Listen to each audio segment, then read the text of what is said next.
my ever honored and dearest mother. On this day appointed by affection, when the world pauses to crown its mothers with flowers, I find my own words too small for the greatness of you. Yet still, I write, because silence will be ungrateful, and gratitude, if kept too long within the heart, becomes a weight too heavy to carry.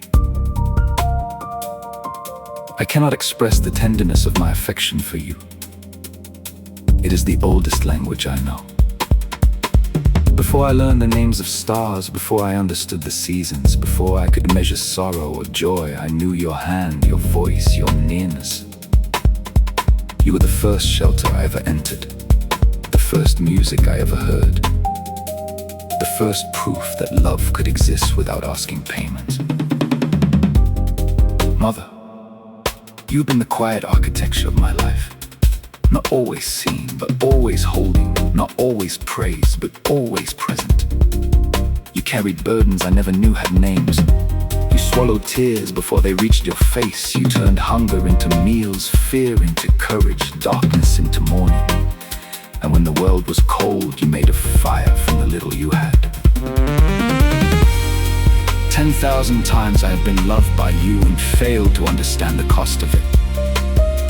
10,000 times you gave from emptiness and called it nothing.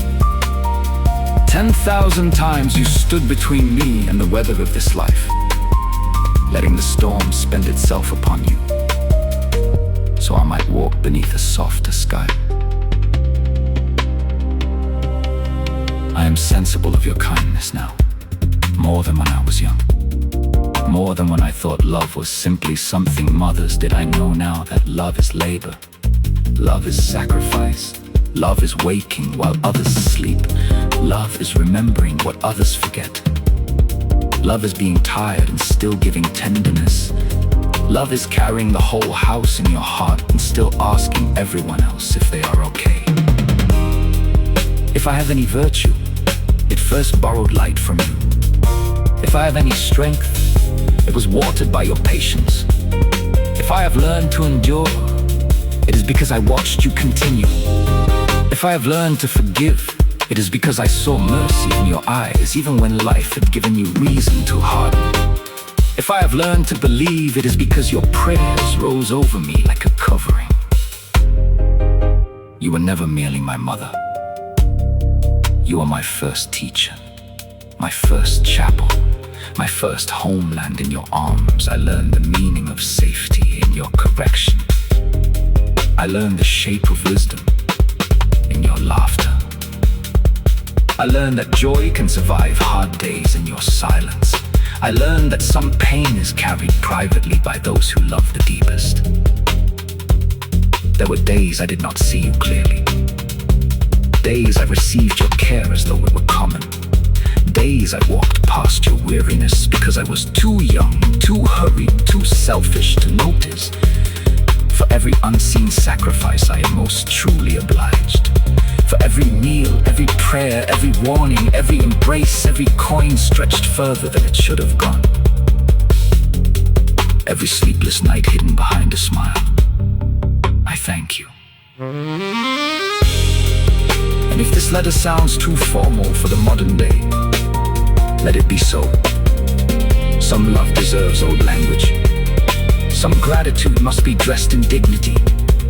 Some people are too precious for ordinary sentences. You, Mother, are one of them. May that sovereign power who holds the springs of nature in his hands bless you beyond the measure of my words. May he crown your years with peace. May he return to you, pressed down and overflowing, all the goodness you poured into others.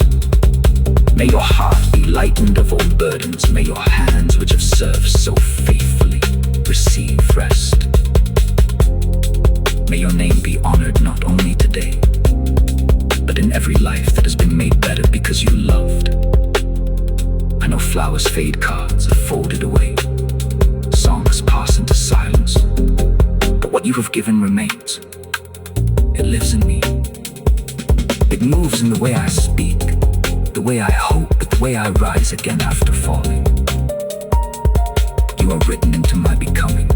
Your love did not disappear into the years. It became part of my bones. So on this Mother's Day, I do not merely say thank you. I bow my heart before the history of your love. I acknowledge the hidden kingdom you built inside our family. I honor the woman who gave, endured, protected, corrected, prayed, waited, and loved. If I could gather every morning you gave me, every tear you hid, every kindness I forgot to notice, and place them before you like roses, still, it would not be enough. But let this be my offering, my remembrance, my gratitude, my affection, my promise to never count your love as small. You are my mother, my beginning, my blessing, my gentle strength, my first home. And with the most sincere and affectionate gratitude, full of pleasure and